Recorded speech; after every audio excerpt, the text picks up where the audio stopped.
Assalamu alaikum, this is Salim Kadir welcoming you to news at 5 p.m. on BTV and BTV World. Very good afternoon. The new timing for government and autonomous offices, including the Secretariat, has been executed at 8 in the morning today. The government has come forward with the initiative to save electricity. Vehicles of transport pools carrying employees and officials started arriving at specific gates of the Secretariat at around 7:40 in the morning.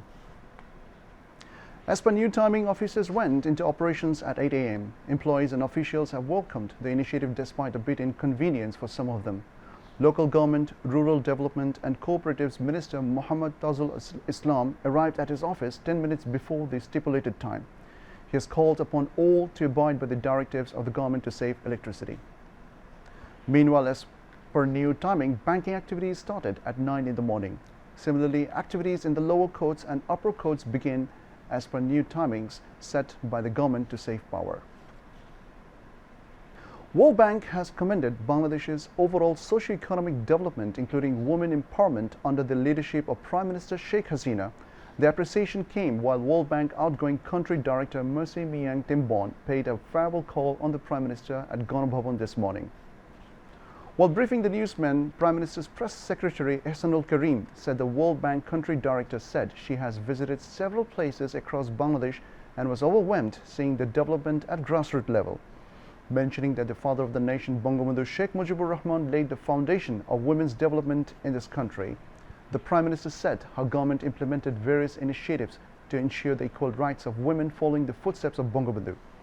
The presence of women in all fields, including sports and their employment, has been ensured as the obstacles for women's progress have been removed, she added. Principal Secretary to the Prime Minister, Dr. Ahmed Kaikus, was present.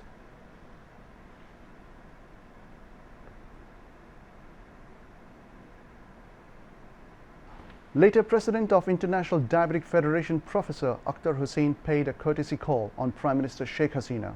Akhtar Hussain handed over an invitation letter to the Premier to attend the World Diabetic Federation Congress. The event will be held in Portugal next December, where Prime Minister Sheikh Hasina will be declared as the first global ambassador for diabetes. Sheikh Hasina thanked the governing body of World Diabetes Federation for unanimously awarding her this title. She emphasized different steps to control diabetes through changing food habit and creating awareness among the mass people. National Professor Dr. Abul Kalam Azad Khan was present.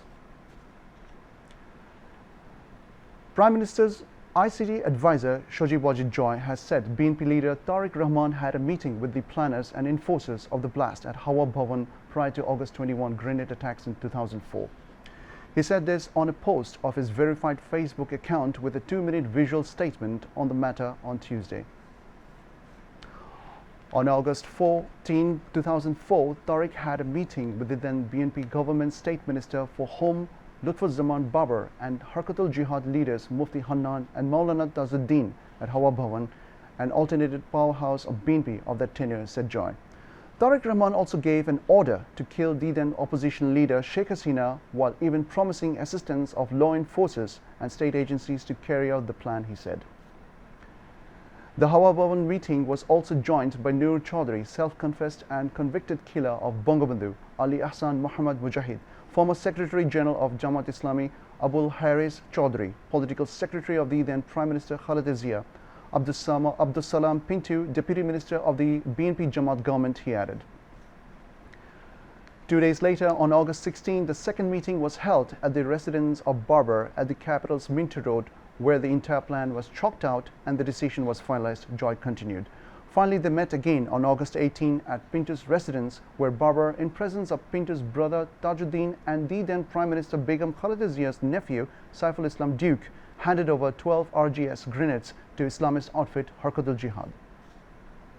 On August 21, 2004, Harkatul Jihad blasted the grenades at an anti-terrorism rally headed by the then opposition leader Sheikh Hasina in front of Awami League's central office at Bangabandhu Avenue. The grenade blasts killed 26 leaders and activists of Awami League, and police helped attackers flee the scene.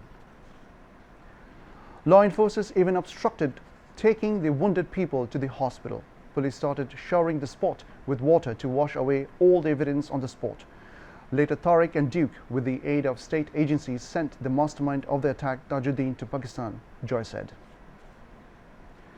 Today is the 18th death anniversary of Eyvallah Rahman, former president of Bangladesh Mahila Awami League and wife of late President Mohammad Rahman. Eyvallah Rahman received grievous injuries during the grisly grenade attack on Awami League rally at Bangabandhu Avenue in the city on August 21st in 2004 and succumbed to her injuries on August 24. Marking the 18th death anniversary of Awami League's former Women Affairs Secretary Eyvallah Rahman, tributes were paid to her on behalf of Prime Minister Sheikh Hasina. Awami League General Secretary Obaidul Qadir, along with central leaders of the party, paid homage to Eyvallah Rahman at her grave at the Bonani graveyard in the capital on behalf of Premier today. Later, Obaidul Qadir paid tributes to her on behalf of Awami League. Speaking on the occasion, Obaidul Qadir said, the state-sponsored August 21st grenade attack was carried out to kill Awami League President Sheikh Hasina, which was a continuation of August 15 carnage in 1975.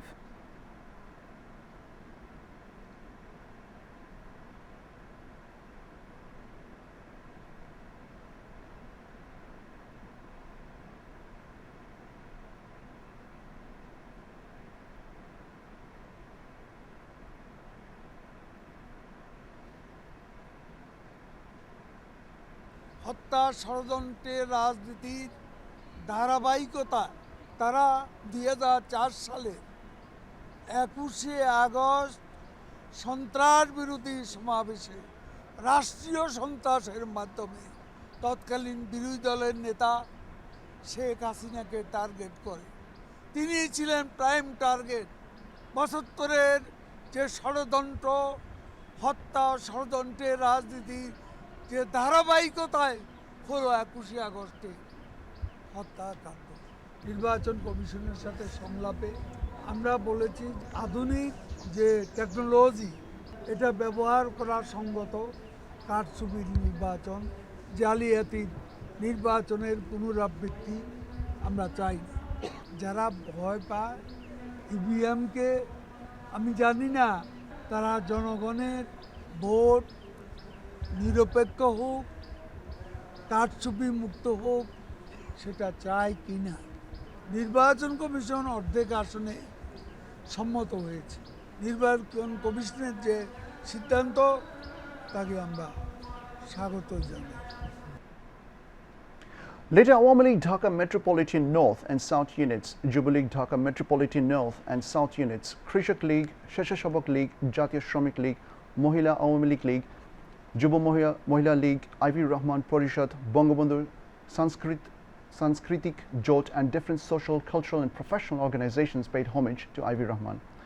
Prayers were also offered seeking divine blessings for the departed soul of Eyvallah Rahman. In addition, food was distributed among the destitute. The coronavirus vaccination program for children aged between 5 and 11 is going to begin tomorrow. In the first phase, children of educational institutions in 12 city corporations, including the capital, will be vaccinated. They will get the jabs of Pfizer company. In order to get vaccinated, children have to be registered with the Shurukha app. In the meantime, all necessary preparations have been taken to carry out the vaccination program. According to the Health Directorate, approximately 20 lakh children have been registered in this regard. All children across the country aged between 5 and 11 will get the jab in phases. The Health Directorate will bring nearly 2 crore and 20 lakh children under the vaccination program. A workshop on Indian Ocean Naval Symposium, IONS Humanitarian Assistance and Disaster Relief workshop was held at a hotel in the capital today with the participation of the naval forces of the countries of the Indian Ocean region. Assistant Chief of Naval Staff Personnel of Bangladesh Navy Rear Admiral Mohammad Muzammil Haq was present as a chief guest on the occasion. Representatives from IONS member states India, Australia, France, Indonesia, Iran, Kenya, Maldives, Pakistan, Thailand, East Timor and Bangladesh participated in the workshop. During the workshop, the participants exchanged experiences of mutual cooperation and disaster management in search and disaster rescue operations in the Indian Ocean region. We now begin with an international news. People in Ukraine are marking the country's Independence Day amid tight security measures because of fears of renewed Russian strikes. Independence Day in Kyiv usually sees a massive military parade through the city center, but public events in the capital have been banned because of concerns they could become a target. It comes on the same day Russia's invasion of the country reaches the 6-month mark. US officials say Russia is likely to step up its efforts to attack civilian targets. President Zelensky has warned Russia of a powerful response to any attacks timed to coincide with the country's Independence Day. Tensions have been particularly high after explosions in Russian-occupied Crimea and assassination of the Russian political commentator Daria Dugina. The United States says it had carried out air raids in eastern Syria targeting infrastructure facilities used by groups affiliated with Iran's elite Revolutionary Guards Corps, IRGC. In a statement today, the U.S. military's Central Command said the raids in Syria's Deir az-Zor were ordered by President Joe Biden. The Central Command said the raids took proportionate, deliberate action intended to limit the risk of escalation and minimize the risk of casualties. There was no immediate comment from the Syria's government. It did not identify the targets nor offer any casualty figures from the attack. Thailand's top court has suspended Prime Minister Prayut Chan-o-cha from official duty while it considers a legal challenge to his term limit. Opposition parties have filed a case arguing that Mr. Prayut, in charge since 2014, has overstayed his tenure. Thailand's constitution limits prime ministers to 8 years in office. Opponents and activists have argued Mr. Prayut's term began when he was junta leader. As military leader, he seized power in the May 2014 coup and then appointed himself prime minister of the new military government in August 2014. That means his term should end this week, his critics say. The move means Deputy Prime Minister Prawit Wongsuwan, 77, will become the interim prime minister according to the cabinet line of succession.